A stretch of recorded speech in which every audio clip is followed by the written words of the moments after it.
Hi, I'm Kathy Johnson. Welcome to Town Talk. I have with me today my guest, Laura Brown. She's the proprietor of a gift shop on Main Street South in Southbury. It's called the Jewelry Cafe. And I stumbled upon this shop a few days ago. I was frantic looking for some unusual gifts for Christmas.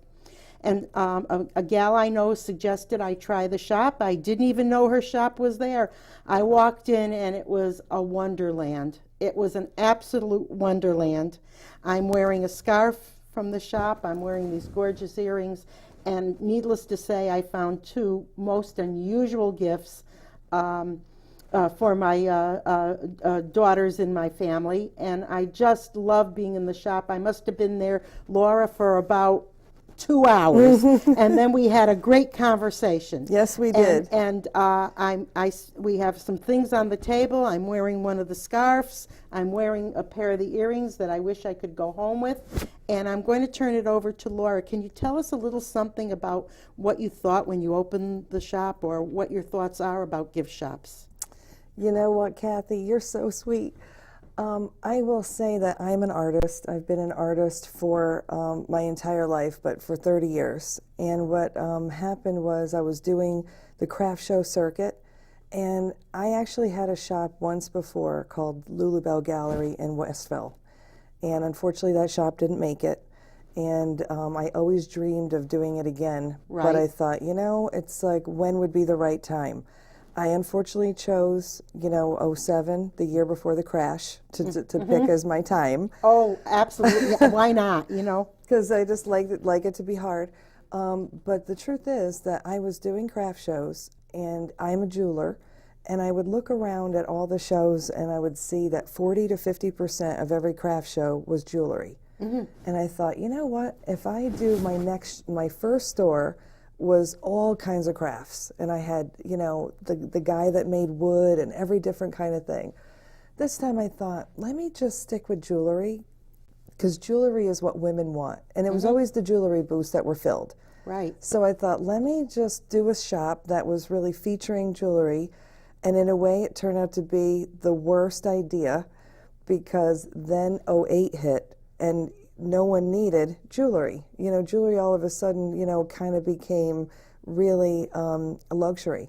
Sure, people were pinching pennies. Absolutely. So it was, you're so excited, you finally make that step, you open again after all those years. And in my first shop, the reason I closed was a blizzard in, I think it was 96. Right. And it was one storm after another. And every single day I would get up, plow my car out, go shovel the store. No one would come in, but you had your rent to pay.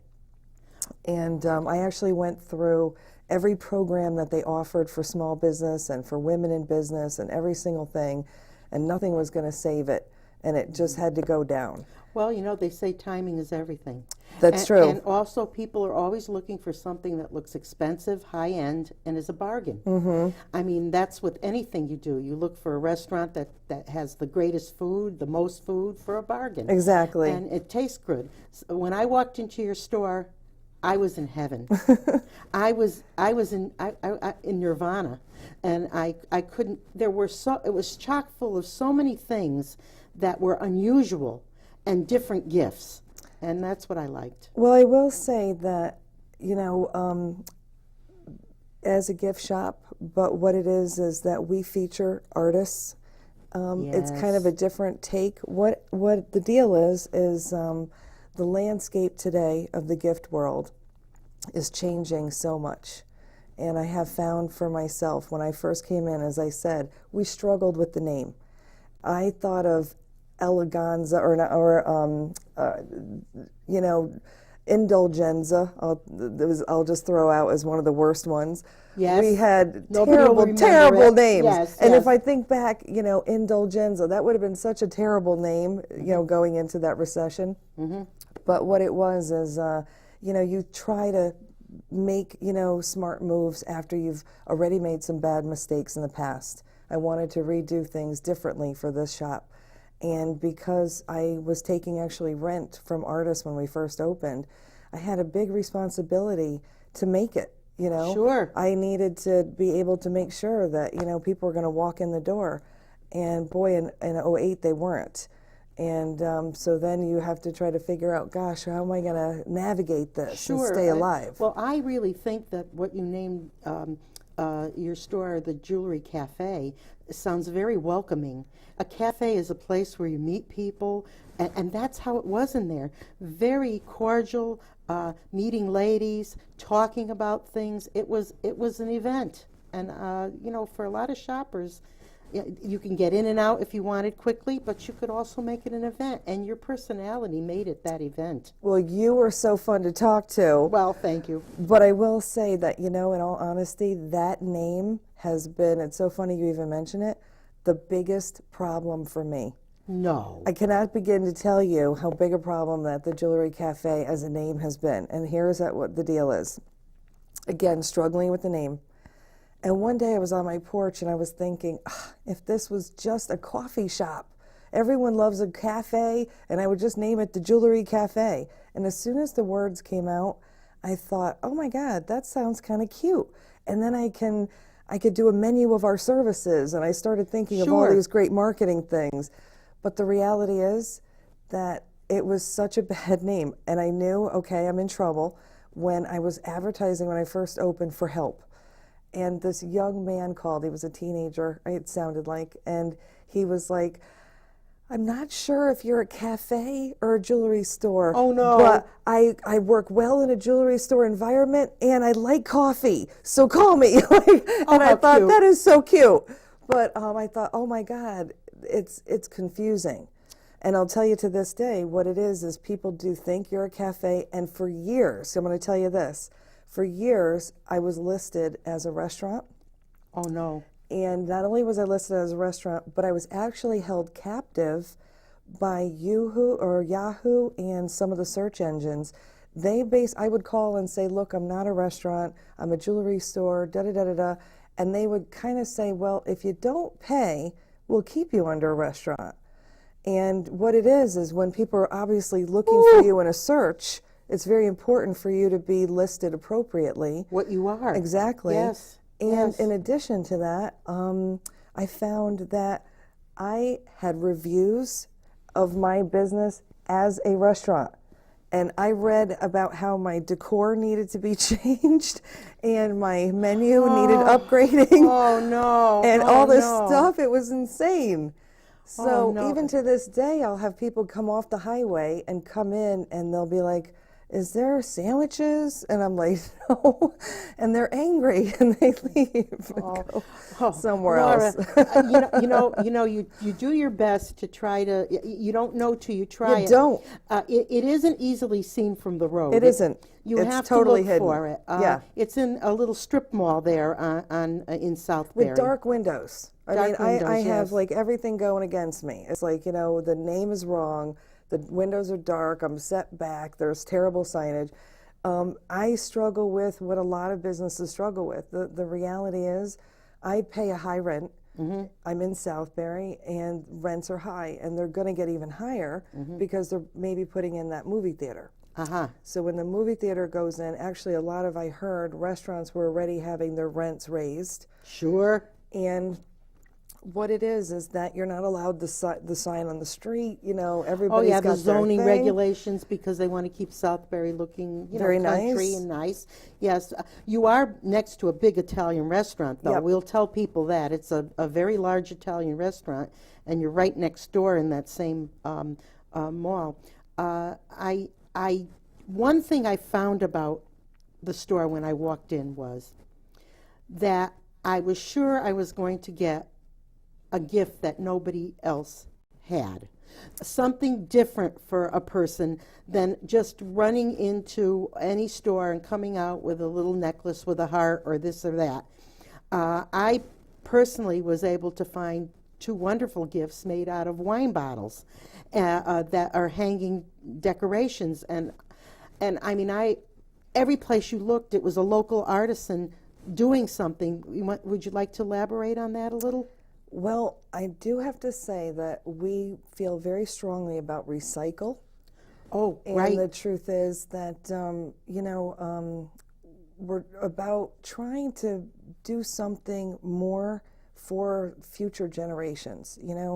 We talked a little bit about Scott and his beekeeping in Southbury. Right, The right. truth is, I love the idea, and I approached Scott and his family, called Little Bee of Connecticut, to be in the store because I want to talk about what's happening with bees.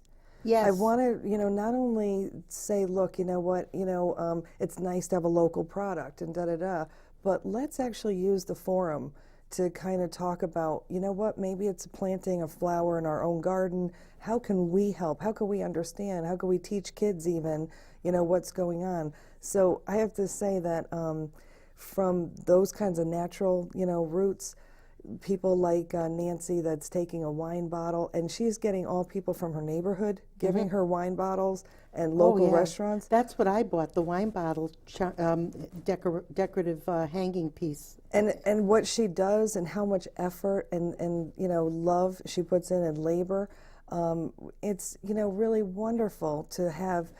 And what I can say is this: what's really great is a lot of artists that we're working with are people who might have lost a job, and then in their trying to find, what am I going to do? How am I going to make end meet? What am I going to do really?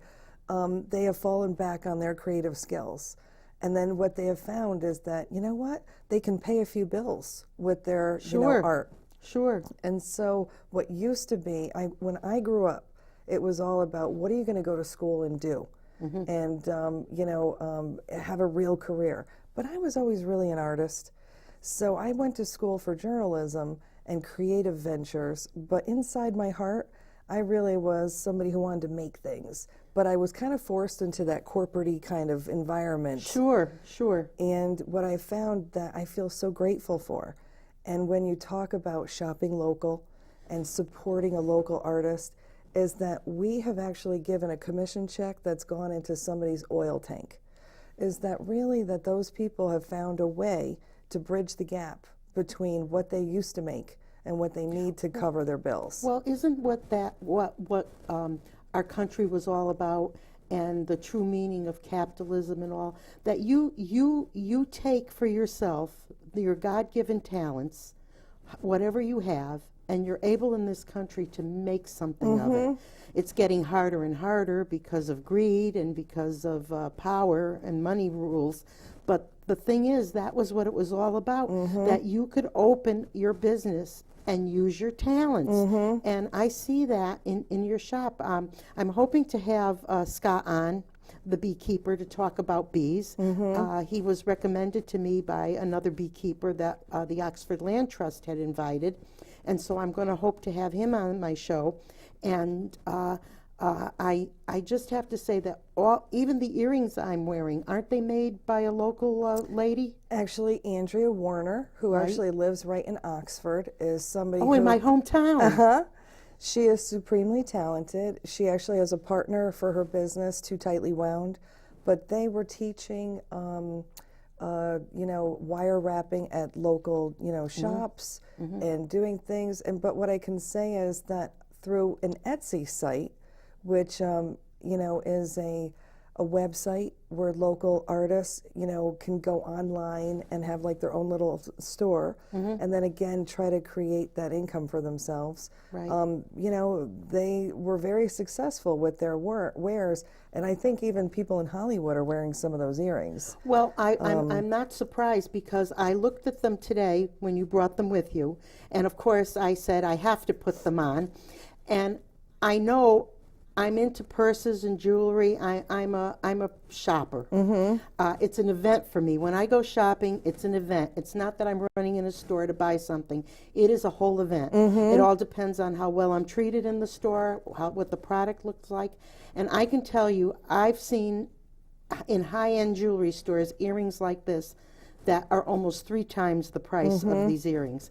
But we're not talking about that today. But I'm just saying that it's wonderful to see local artists that can create what high-end things look like.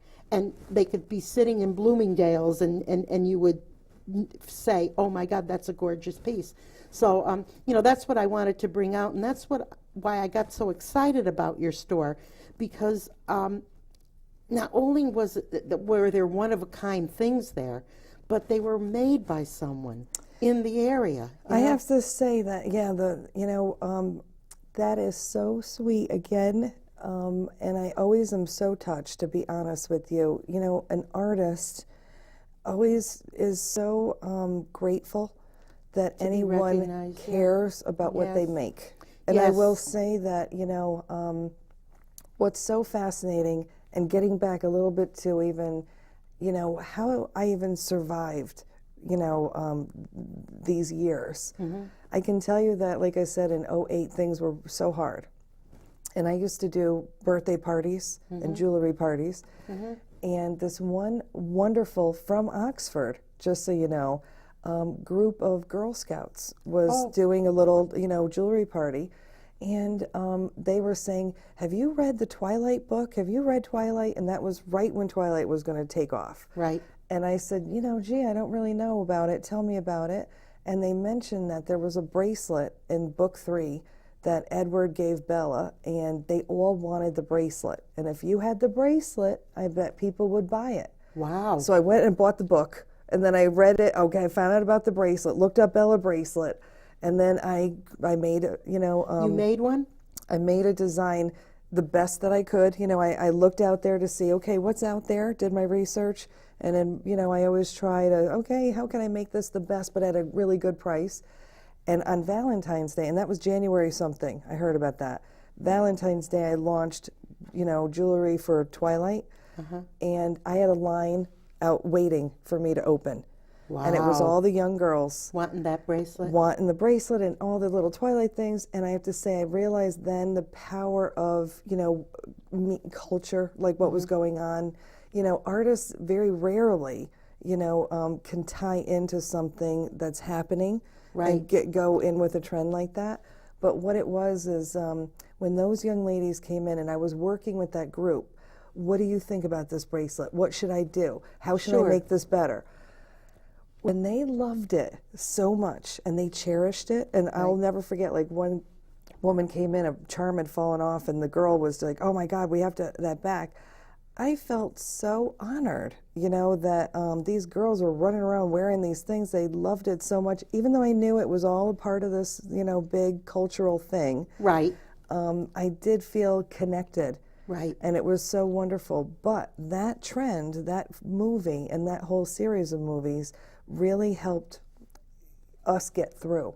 Like we didn't have a lot of guys buying jewelry. As a matter of fact, I learned that men show up at Stop and Shop and all the grocery stores and buy out all the roses in town. But very hard to almost get them in to buy the jewelry at Valentine's Day. And you know what men don't understand is a woman does appreciate a rose or two once in a while. But you know what? The flowers die.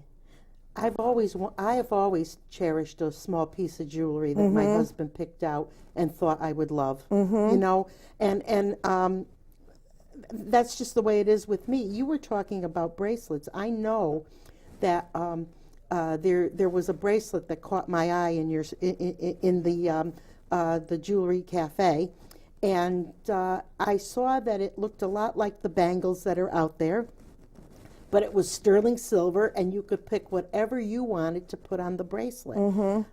Can we show that? I don't know if we can show that.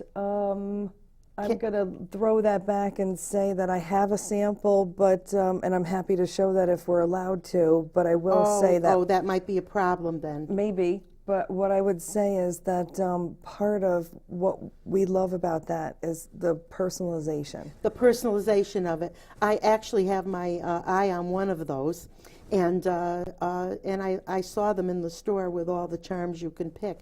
But let's talk about the people part of your store. I'm wearing one of these scarves you tell me that was made in a craft.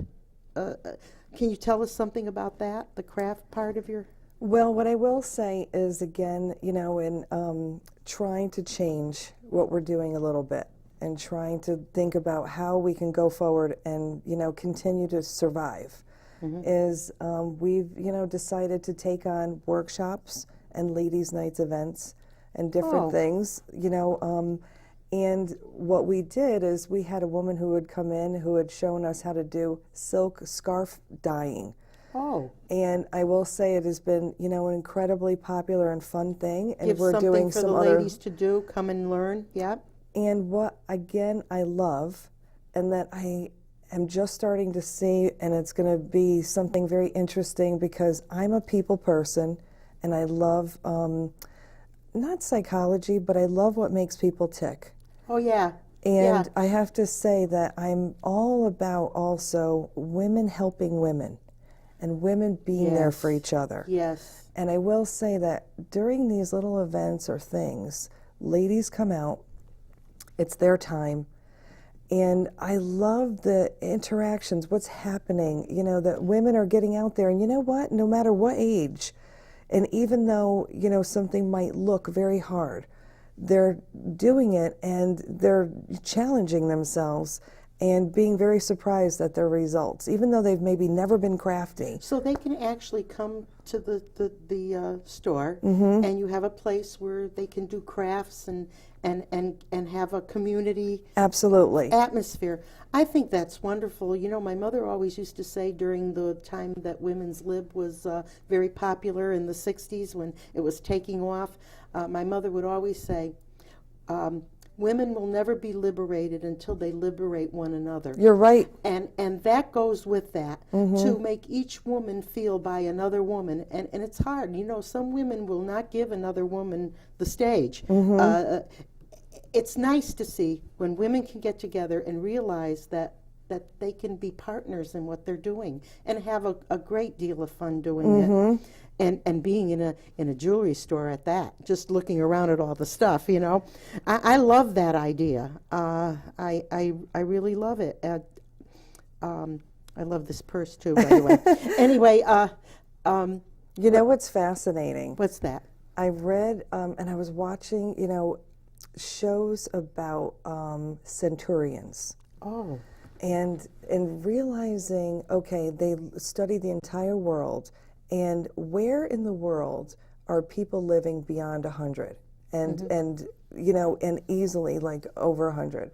And there were 3 spots, Sicily, Italy, a place in Japan, and another place in the South Pacific. Really? They talked about, of course, diet, and that they're exercising, they're riding bikes, and they're drinking the wine, and they're doing the olive oil and the Mediterranean diet. Yes. But at the same time, what was fascinating is that, let's say in the Japanese culture, women from the time they're really a young girl pick 12 friends, and I think it's something called a magwa or some kind of name, that group of friends will be friends until they die.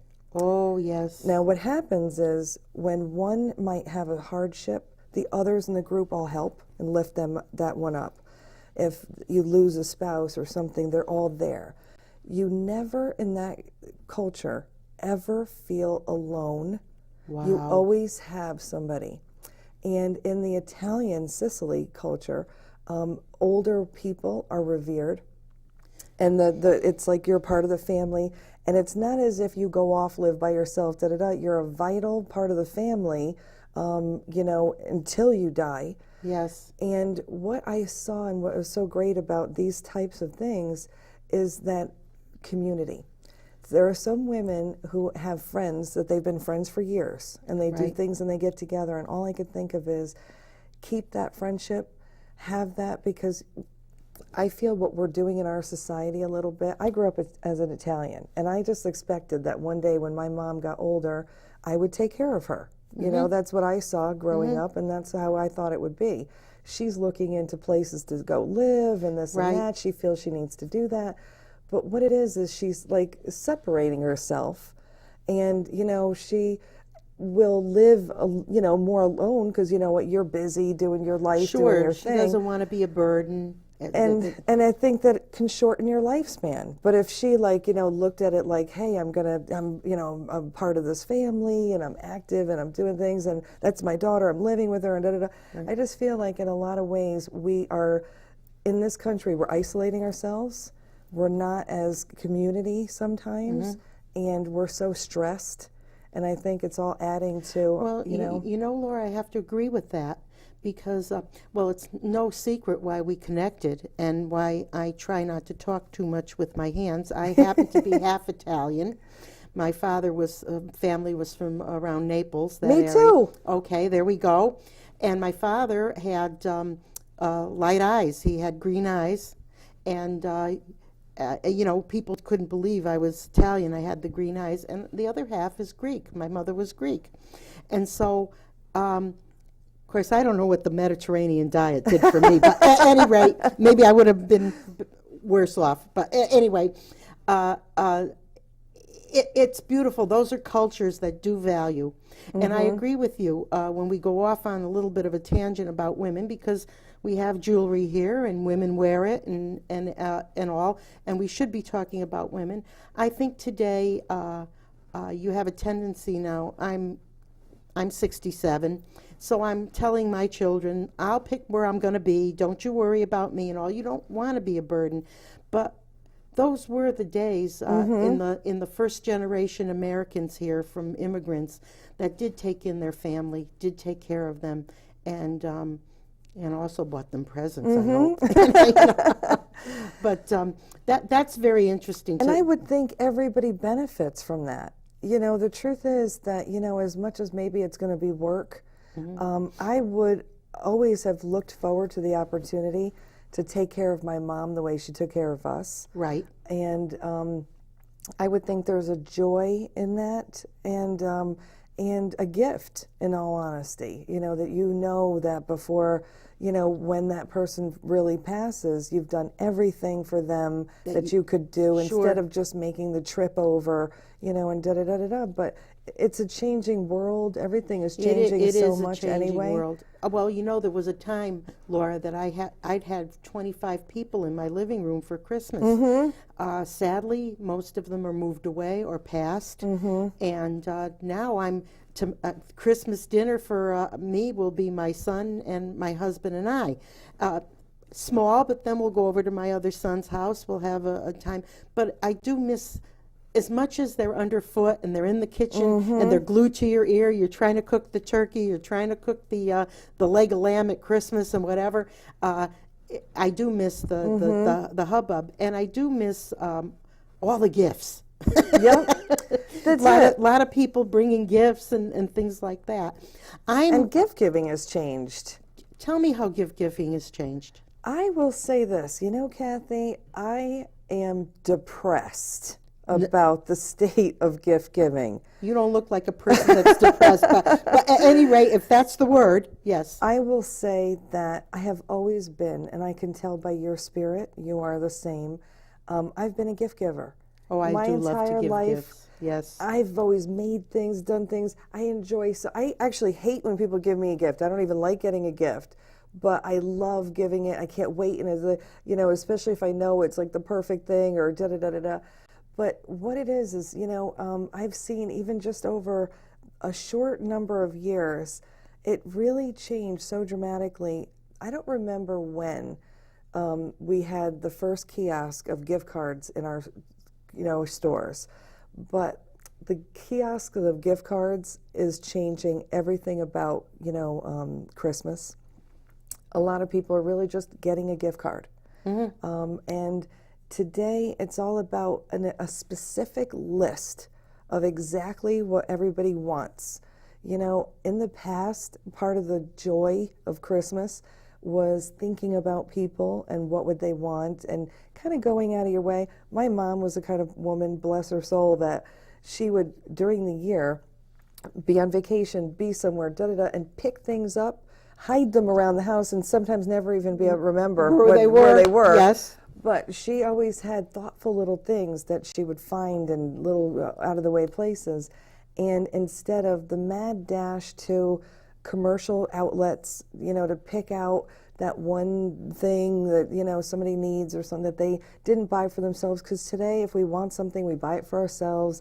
It's such a community of, you know, want and need, and we're always driven by messages of, you should have this, don't you want that, get this new thing.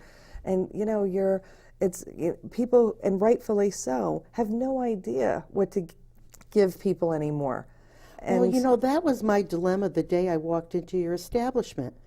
I was like beside myself. What do I do? Go to Kmart and buy a pair of gloves? What do I do? I buy a necklace they'll never wear that looks like everybody else.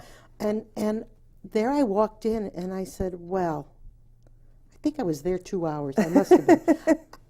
There was just so much to see.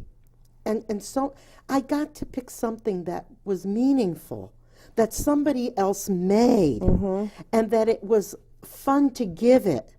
I know exactly what you're talking about, because so often, especially last minute shoppers, they're running around saying, oh my God, I need 3 more gifts. Let me just grab anything I can, a gift card or this or that. And I don't know about, listen, I'm not going to put gift cards down, not at all, but I mean, they're great to get, but a lot of people leave them in their drawers and they forget about them, and they don't even remember they had them. And, you know, I will say I used to work at Applebee's. Actually, what it was is I worked as a marketing coordinator for a franchise owner who owned 30-something Applebee's restaurants. And I worked, and I covered 18 of them. And my job every Christmas was to have a campaign to sell gift certificates. And they were very, very aggressive about selling gift certificates, because the numbers show that 46% were never redeemed. that's right. And what it was just money. And so you started in the summer with your, planning what you were going to do, how you were going to maximize those gift certificate sales. And, I just find it, continually fascinating on, the messaging and how that goes forward. I don't have anything against gift certificates. It's handy. And no, it is, people those kiosks appreciate are 'em. handy. Yeah. I can't say that I don't use it either. Sometimes, without giving up something that my mother and her husband have literally everything. And the only thing that they do is go out to a dinner and movie. Well, and then that's where that fits in. And that's where that fits in. That's where that fits in. I have to do the dinner movie thing for them. And, and so I, as a business owner, need to think, what do I need to do, going forward myself in order to, break through any of that, people just wanting a gift certificate or something, it's an education process, I think, or maybe even just, an awareness of, hey, there is another option sometimes. There's other options. You know what I also liked when I came in that day by sheer accident, not even knowing where you were, that you gift wrap. That was, and boy, did you gift wrap. I mean, it was so wonderful not to have to say, okay, now I've got to get a box, I've got to wrap it with some paper. I walked out of there all set. I love that too. That's something that's going away. Try to get a box. Try to get something gift wrapped. Try to leave with your package all beautiful. I love that little touch that you had there. I really did. Well, I'm going to take this opportunity and say, in all honesty, the packaging is a part of our mission. And we are very proud to buy everything made in America. So every single box, every single bag, every single piece of paper, everything that we do is made in America. And we put flowers on the top of our boxes, and we have a farm in upstate New York. Actually, we tried to get local, flowers, but what it was is they were just too dried, and they were breaking off. But as local as possible, I was trying to do. But, we get our moss and everything from local farms. So what it is we're trying to keep as many Americans working with every little aspect. And besides, if you care so much about what you're making, you want the package, when people, before they even open it, to be excited about what might be inside. Well, yes, the package is already different, so you can only imagine what's inside. That's it. You're hoping that people like it. Yes. No, I found it wonderful and very different looking, and yet still festive. It was really nice. And wait a minute. I think I lost my earring. Just a second. Wait a minute. We're good at this. I know right where. See, now usually we have those little rubber stopper things we put on the back. Yes, Because yes. you know what? In the Well, winter see, time, I we're have- always hitting our things Now, up. now this gives me a chance to move the earring around, see? See, the bling? And it gives me a chance to show you that, boy, I know where the holes in my ears are. And I have a short neck, so when I wear long earrings, I have to have the little stopper. Yep. Because it catches on. Exactly. Anyway, you know, we're talking about earrings. I can't stop looking at your ornaments on your ears. Those are interesting looking. I will say that we just again wanted to, people were wanting inexpensive little fun things. Oh yeah, those And are very different. we just thought, let's, have some fun and do some things. And actually, this was a leftover mismatched thing, so I took it for myself. Looks good on you. Thank you. It looks good on you, and they look like you didn't get them from a five and dime. You know, they really sparkle. I'm noticing them all the time, and I'm looking at them. So what do you hope for the future? How do you see things going for you? Can I ask you that question, or would you not like to look at Christmas future?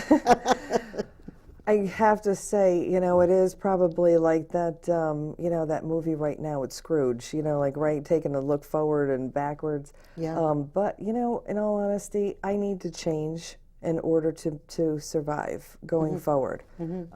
I do see that the gift world is changing dramatically. Yeah, you were mentioning that, yeah. And so what it is that you have to look at, first of all, maybe December isn't going to be my big month. We actually do very well all year long consistently. So sometimes, maybe you have to look at, strengthening some other things. What are you doing? What do you have? What are you offering? But I think it's a matter of, I'm making some plans for some specialized things. Like I said, trying to break into and doing more of workshops and things, I think is gonna help not only introduce us to more people, but have a whole different thing that we're doing besides just what it is just selling items. I think is, to me, a past thing. I think the experience and other things that you can do is really where you need to go, I think, in the future, at least for a little craft kind of retailer like me. Today, the only kind of gift shop that seems to really survive and thrive are ones that sell all the trend items.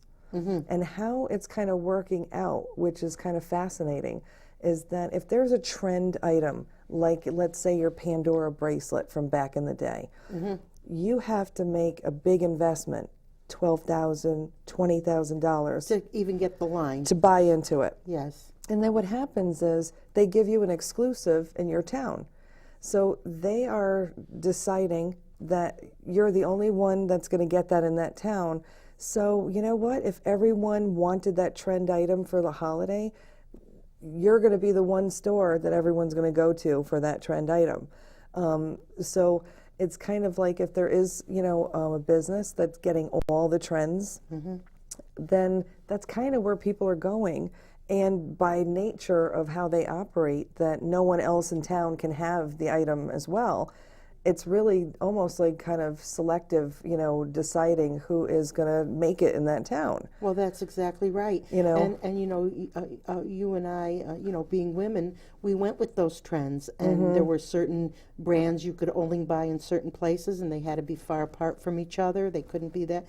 But then again, after a while, it gets old. Everybody has the same thing. But I have to say that I do remember when I was a child, and I wanted a pair of Levi's, and I had bell bottoms, but I wanted the Levi's that were so it. Oh, yeah, and I would have died for a pair of Levi's. Yes. And so I totally understand. I what it is you just realize, okay, so this is the environment, and how can I fit in? How do I, find my niche? And what we are is really a place that when you're not the trend person, or maybe you do have enough of the trend thing and you do want something a little bit different, but there needs to be a larger market for that. And I just think that market is kind of shrinking.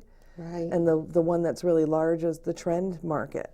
So it's going to be interesting for all craft retailers. I can tell you a lot of craft retailers are closing. You know, they're struggling in all communities.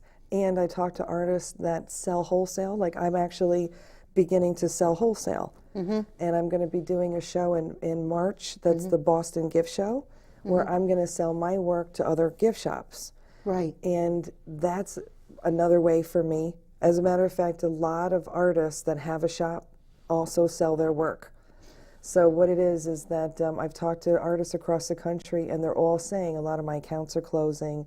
It's getting harder and harder. And so you wonder, how is the craft industry going to go forward? You know, right. And I don't know, because I attend, workshops on it and seminars, but I don't think anyone really has a clear idea of what to do yet. Right. So you're kind of feeling your way at this point. From what I gather from what you're saying to me, you're feeling your way. I'm hoping that people tune in to Town Talk, see you on the show, and get a little interest of even stopping in and checking it out. I hope that can work for you. I know of a young man in Oxford who has found his little niche. He's a glass blower now, and little shops like yours are great for people like that. He's enjoying it. He's loving it, but he needs a place to show his pieces. Exactly. And again, and you were talking about, my son Robert is a fine artist. He does portraits, but he does abstracts, and he's shown in Manhattan twice, in Brooklyn and in Boston, and he's done quite well for himself. But I'd like you to talk a little bit about how some of the fine artists are going into a different kind of art that interests people more. And do you actually have some of that type of art in your establishment? I will say that depending, the truth is that in some very small circles, I'm sure, art thrives. To me, I always want to believe that art thrives. And but overall, a lot of people are really hurting. I think people are really watching what they're spending. Yes. And no one's really plopping down a lot of money on paintings and artwork today. Sure. So what you have is a lot of people who, that's their love, that's what they really do. They have to figure out, how do I transition this into something that people will buy, because I want to do this. And we have a woman, for example, that looked at this situation and thought, okay, I need to just make something useful with my art. And so there's people who are doing coasters, where they're transferring their artwork onto that coaster material, or making like those mouse pads. This one woman takes recycled copper and cuts it out and makes a little square, and takes a piece of plastic that she somehow transfers her painting onto this little piece of plastic, and then she backlights it, and she's using them as night lights, but she calls it illuminated art. Wow. And if you've ever seen, actually, I was in a gallery in Newport, and they had this $1 million painting. And it was, on this one gorgeous wall, and they had a, the dimmer switch for a light. And when you did the light thing, it looked as if the sun was rising up on this painting. Wow. It was just a magical kind of light play that was happening. And so it's interesting to see artists who are taking their work and then trying to do something a little different with it. But that is what we're seeing a lot more. One lady even turned her artwork into a coloring book, and for kids. And it's like, and they could color her pictures. Even though it's really intense, and like, it's an amazing, it's like, artwork, and you'd have to be like a teen to do these. It's again, thinking outside the box, and how can you bring your art to another audience? And that's kind of what you're having to do, and think about that in order to, try to, make a sale. Well, it's always been difficult to be a merchant and to find how you can attract people, how you can interest them. what you can do. My hope is that you stay open a very long time. Thank you, and that you Kathy. don't leave, because I've only just discovered you. And I'm hoping there's a lot of other, by the way, I did see men come in and know what they were looking for and wanting to get it. And I go back to one of the bracelets you sell that's a trend right now. All the women are wearing these bangles, and it's a trend.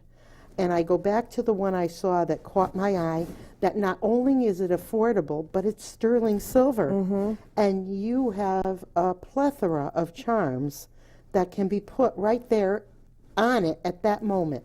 And I just love the idea. I think that's how we're going to go forward and make it. Yes. Is by real customization. Yes. That you can, where can you go that you can on the spot have something created and made, and then, you know, hopefully, you know, at what you really wanted to spend. Right, right. But, and you know what? That is the thing. Something created and made that I walked out of your store on a budget, and I was able to buy 2 gifts that were different, handmade by a local artist, and beautifully wrapped. And I walked out of there a happy gal. Yay, Kathy. I walked out a happy gal, because prior to that I had been to 4 stores saying, oh, too expensive, oh, too common, oh, too cheap, on and on. And there I was, and my poor husband waiting in the car,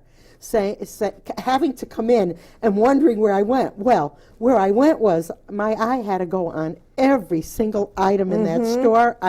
And when I had the money and I was working and not retired, I treated myself to some very high-end, expensive jewelry. I'm very familiar with David Yurman, John Hardy, this line of Rebecca, all that. I've bought it. Beautiful stuff. I walked in and I saw items every bit as good as those artisans, every bit as beautiful. But, well, I don't want to talk about price, but I could see myself being able to purchase something there and look like I was wearing something extremely high-end. These people were very talented. Everything I saw there, I saw talent, including you know, I'm a knitter. I love to knit, and I saw some of your knitted things and all. I mean, there are some people that turned out some gorgeous, gorgeous work there. Actually, I think there's a lady from Seymour. Who does that? I think her name is Jody, who is with Loop and Knot, that I found on Etsy. Right. Tracked her down. Right. And she is a knitter. Well, I started to knit when I was 9 years old. My mother owned a yarn shop, and it was in the back of my grandfather's confectionery store, which was on Lower Main Street. Oh my gosh! In Ansonia, right about where Big Y is. We were related to the Vanettis. How cool! And my grandfather made his own candy. And so there was a little room in the back, and my mother was very good with her hands, and she opened a little shop. You could go into the store, but then there was a little shop off of one of the rooms. It was called Kathy's Yarn Shop. She named it after me.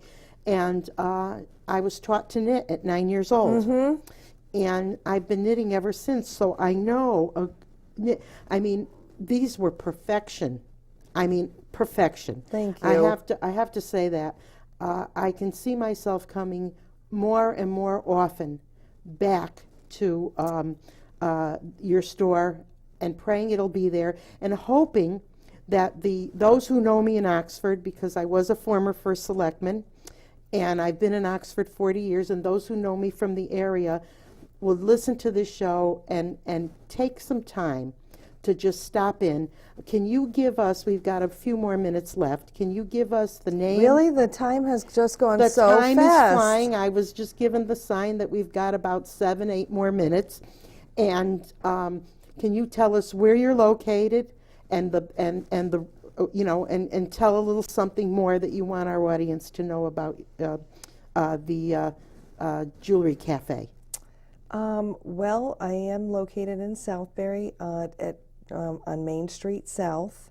I am in the same plaza as Julio's Wood-Fired Grill and Pizza. Oh, yes. Who is who's wonderful, and Mikey's Place Deli. Oh, yes, I have yes. to say that I am grateful to be in that plaza because they really are so good, and it's like I'm never hungry, and Right. there's always like people in there. So that Well, was kind of a you know, key thing to look. They always say location, location. Location, that's a good location. And to say so, we've known Jules for a long time. He started out in Oxford and then moved to Southbury and made his bigger establishment. My husband is in love with his chicken marsala that he made when he was in Oxford. So I know tell you, that- their bruschetta is pretty wonderful too. Is it? Is it? So you're right there. So people go to dinner. They can come out, and even if they're not thinking of buying, they certainly can browse in the store. You can spend a couple of hours in there and not see the same thing twice. It's wonderful. But you go right ahead. I didn't mean to interrupt Oh, you. not at all. You didn't. I will just say that, I'm not exactly sure what to say, except that, You want business.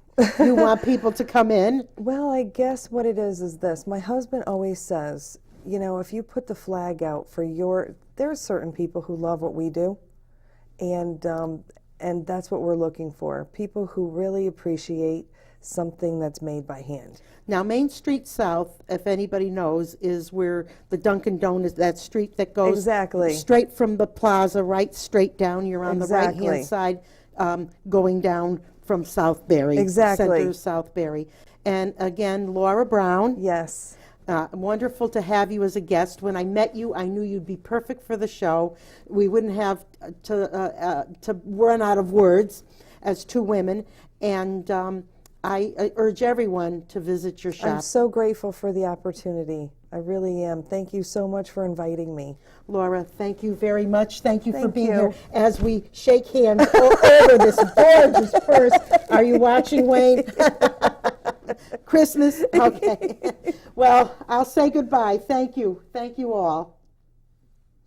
We'll wait for my husband.